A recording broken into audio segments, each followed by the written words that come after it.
It's that time again to give a quick update on some of our top recommendations, and for this update, we'd like to share some sports anime for you to check out.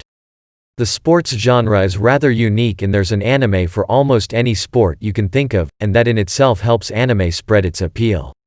Yes, we have recommended the likes of Haikyuu, Prince of Tennis, and Hajime no Ippo, but we feel for the 2020 edition of this list, it's best to give you some fresh recommendations. Captain Tsubasa Year 2018. If you haven't seen the 1983 series, don't worry about it because the 2018 remake does an excellent job of capturing the series for modern audiences and longtime fans alike. If you love soccer, okay, football for you non-American readers, then Captain Tsubasa has to be on your list. At only 11, the titular Tsubasa is driven to be the best to the point that he moves to a city where he can hone his skills. There he meets friends and foes alike, all with the same goal to one day play for Japan's national soccer team. Captain Tsubasa can teach its audience, especially for those that have children, is to know when to foster your children's talents and passions. If you let them pursue their own goals, they can learn the value of teamwork and hard work. Will they compete in the World Cup? That's not for us to say, but we're positive that the lessons they learn on the field can be applied in life, so it's best that we encourage children to participate in some activity as soon as possible, and that's why we recommend Captain Tsubasa. Major second season. Remember in The Sandlot, the classic 90s movie, when Ham ends the insult exchange with a player from an opposing team by telling him that he plays ball like a girl? Well, Major Second challenges what it means to play ball like a girl.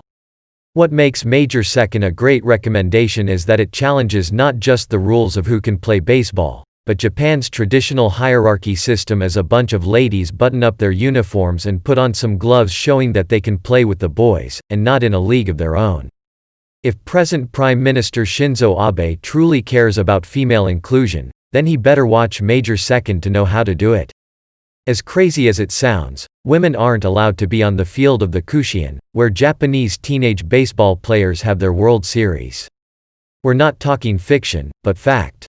If women can enjoy watching baseball, why can't they play too? We're hoping that this unorthodox anime can encourage young ladies to pursue baseball and that schools in Japan, and hopefully around the world, will include them.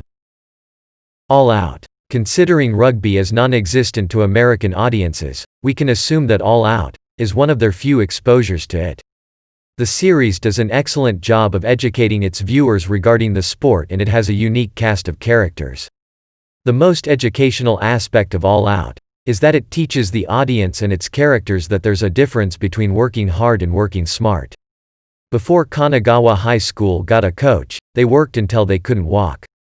With the help of Gion, one of the players, they manage to get a coach, and the team learns there are more productive ways to train and foster their talents to reach their full potential.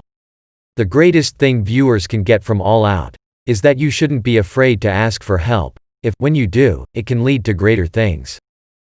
Hinamaru Sumo. Through Hinomaruzumo, international audiences can learn that sumo is also competed at the high school level, and it is through this competition that Hinamaru Yushio wishes to become a sumo wrestler. Being as tall as Muggsy Bogues, Hinamaru doesn't meet the height requirements for pro sumo, so he is ineligible to compete. However, high school sumo has no such requirements, and if he can win at the high school level, he'll be allowed to compete as a pro. Through Hinamaru's enthusiasm for sumo, he attracts other characters to solidify his high school's sumo team. He recruits a karate black belt delinquent, an accomplished amateur wrestler, and a skinny kid who wants to become strong. Together with their captain Ozeki, they test themselves through fierce competition. While combat sports like sumo are one-on-one, through Hinomaruzumo, the audience can learn that it's still a team effort when it is thanks to the help of your trainers and sparring partners why one can compete in that ring. Breakers. At number 1, we have to give it to anime that deserves a lot more credit, Breakers. What makes Breakers a great recommendation compared to every sports anime you can think of, is that we get an anime about para-athletes. The episodes are less than 10 minutes in length, but you get a lot of content as you see young people with physical disabilities work hard to be the best at what they are. In Breakers, you have one character who plays wheelchair basketball, You see a visually impaired individual play goalball, and those without limbs compete in track and swimming. Through the magic of anime, the audience can see that para-athletes are even better than the real deal, as they show what they do is even more demanding than the sports that are for able-bodied athletes. At the end of the day, sports are all about inclusion, and with our selections, we feel that they capture those very themes. It doesn't matter what your background or condition is, when everyone is playing together or competing against one another, they can be truly equal if they play by the rules. They also teach the value of hard work, teamwork, and most of all, giving people the tools they need to succeed in life, as the adversities they face on the field will also happen in life, and kids, no matter why their generation is, need to learn such values under such conditions. So, what do you readers say? What are some sports anime you would like to recommend that not only viewers can enjoy, but learn productive values? Please leave your recommendations in the comments.